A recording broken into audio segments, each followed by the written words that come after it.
Now we shall studying more about superposition of waves.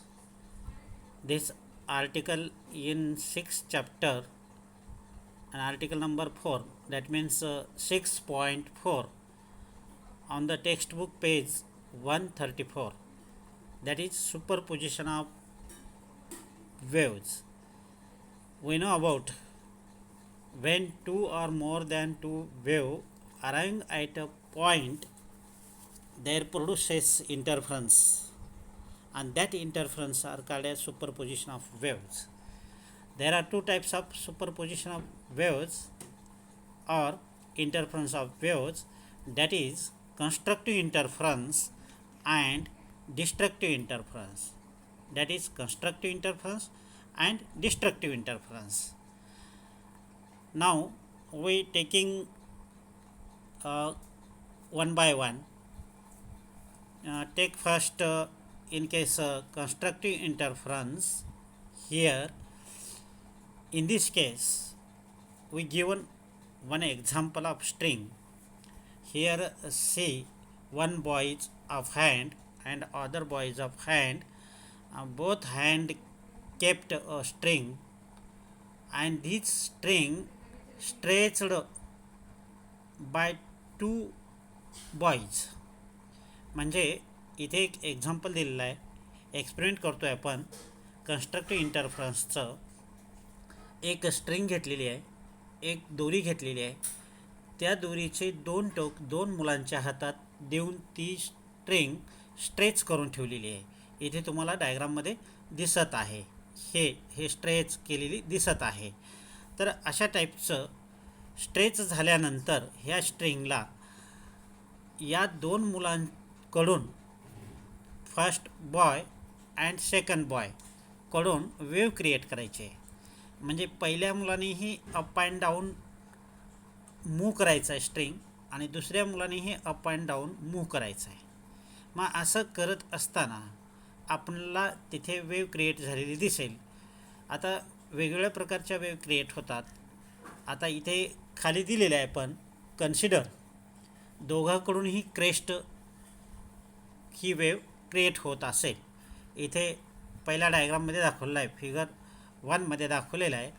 हे figure A at time t equal to 0, इथे T equal to 0 असं दाखवलेलं आहे. हे बघा, इथे टी इक्वल टू 0 या टायमाला त्या दोन्ही मुलांनी काय केलेलं आहे, अप अँड डाऊन असं मोहिंग सुरुवात केलेली आहे. मग मोहिंग सुरू केल्यानंतर कन्सिडर हिअर पहिल्या मुलाचा क्रेस्ट तयार झालेला आहे आणि दुसऱ्याही मुलाचा क्रेस्ट तयार झालेला आहे. अशा दोन वेव्ह इक्वेशन तयार झाले आहेत. पहिली वेव्ह इक्वेशन y1 आणि दुसऱ्या मुलांकडून येणारी y2, आणि या दोघांच्या डायरेक्शन अशा आहेत, एकमेकाकडे येत आहेत. म्हणजे ह्या दोन्ही क्रेस्ट एकमेकाकडे येत आहेत. कधी हे when t is equal to 0 second, म्हणजे इनिशियल सेकंदला, सुरुवातीच्या सेकंदला हे असं घडतं आहे. तर मग आता पुढच्या सेकंदाला काय होईल, पुढचा सेकंद इन केस फिगर बीमध्ये फिगर बीमध्ये काय दाखवलं आहे, 1 सेकंद. म्हणजे 1 सेकंद पहिल्या सेकंदाला आता काय होईल, ते कदाचित थोडे जवळ आलेले दिसतील. इथे दाखवलेलं आहे, पण इथे जवळ आलेले दिसत आहेत. हे जवळ आलेले दिसत आहेत दोन्हीही, y1 आणि y2 हे दोन्ही वेव्ह जवळ आलेले आहेत, अंतर कमी झालेलं आहे. मग पुढच्या फिगरमध्ये म्हणजे आफ्टर 2 सेकंद, 2 सेकंदांनी बघितल्यानंतर ते अगदी जवळ आलेत आणि क्रेस्ट आणि ट्रफ क्रेस्ट तयार झाल्यासारखं आहे. हा उंच भाग म्हणजे क्रेस्ट आहे आणि हा खालचा भाग म्हणजे ट्रफसारखा आहे, टी. अशा टाईपचं हा इथे काय झालेलं आहे, अगदी जवळ आलेला आहे. तर नंतरच्या फिगरमध्ये काय दाखवलं आहे, डी फिगरमध्ये टी इक्वल टू 3 सेकंद दाखवलेलं आहे. तर 3 सेकंदमध्ये आता इथे कसं दाखवलं आहे, ते दोन्ही असे जवळ आलेले आहेत. इथे डॉटेड लाईनमध्ये क्रॉस दिसतं आहे बघा, म्हणजे त्यांची ओरिजिनल जायची ही कंडिशन आहे, क्रॉस. आणि या क्रॉसच्या ओरिजिनल ठिकाणी त्यांचं काय प्रोड्यूस झालं आहे, हाय क्रेस्ट तयार झाला आहे, म्हणजे मोठा क्रेस्ट तयार झाला आहे. इथे पूर्वी कसं हे छोटे क्रेस्ट होते, इथे छोटे क्रेस्ट होते, इथे मोठा क्रेस्ट तयार झाला आहे.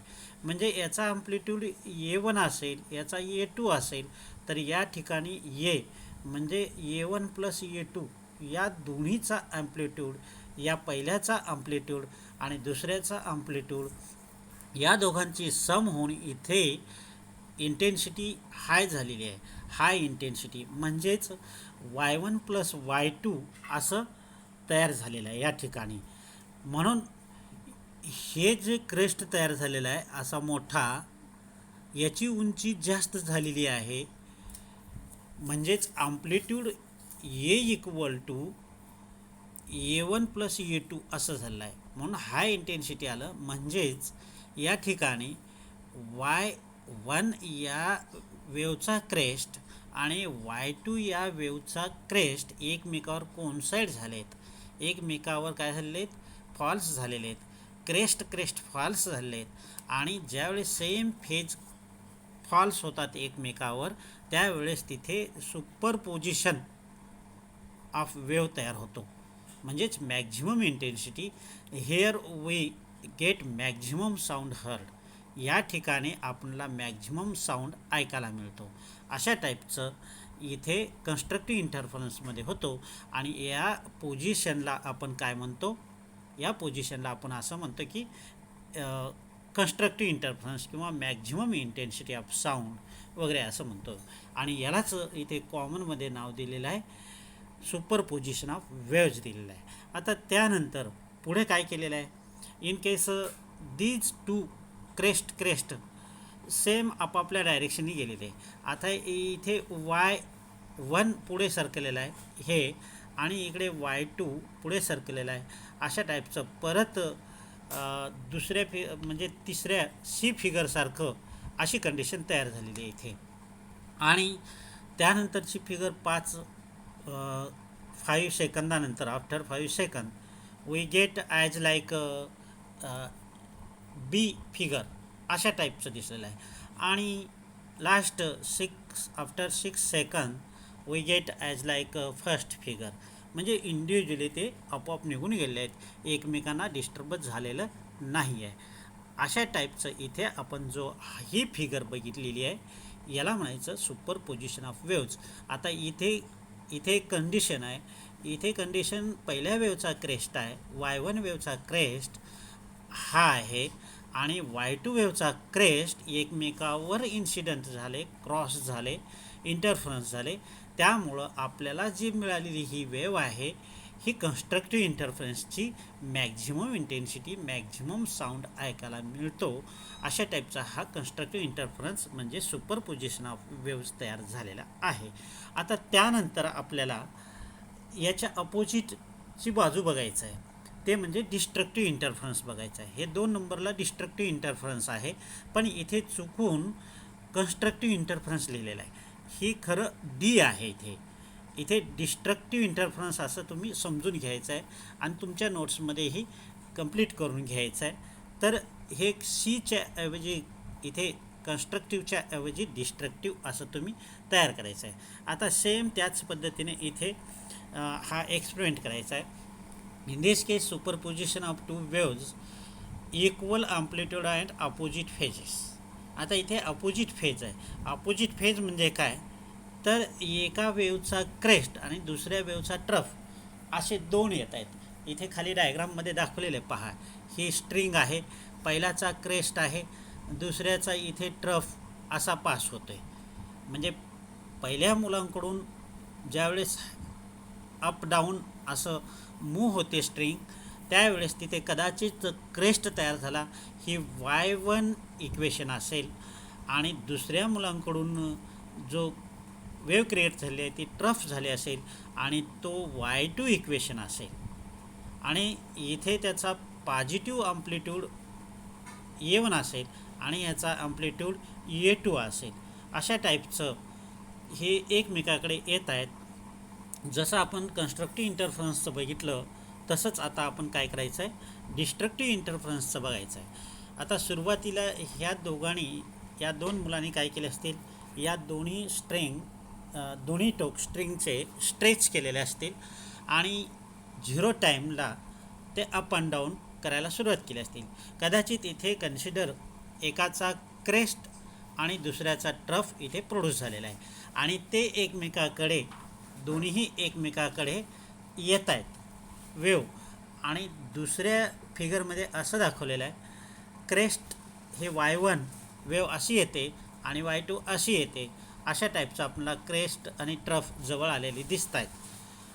आता तिसऱ्या फिगरमध्ये इथे कसं झालेलं आहे, तर हा Y1 पहिल्या मुलाचा Y1 क्रेस्ट आणि दुसऱ्या मुलाचा Y2 क्रेस्ट ट्रफ असे एकत्र आलेले आहेत. म्हणजेच इथे अँप्लिट्यूड दिसत आहे तुम्हाला बघा, प्लस ए इथे दिसतोय का तुम्हाला, प्लस ए, आणि खालच्या ह्याच्यामध्ये मायनस ए, कॅपिटल ए आणि हे मायनस आणि प्लस इथे यामध्ये तुम्हाला दिसतंय.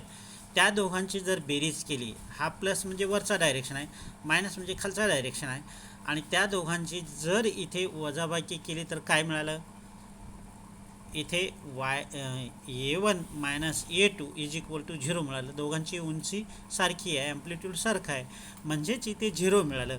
म्हणजे या ठिकाणी काय होईल बरं, तर ही स्ट्रिंग अशी दिसणारच नाही, तर स्ट्रिंग या ठिकाणी अशी स्ट्रेट दिसेल.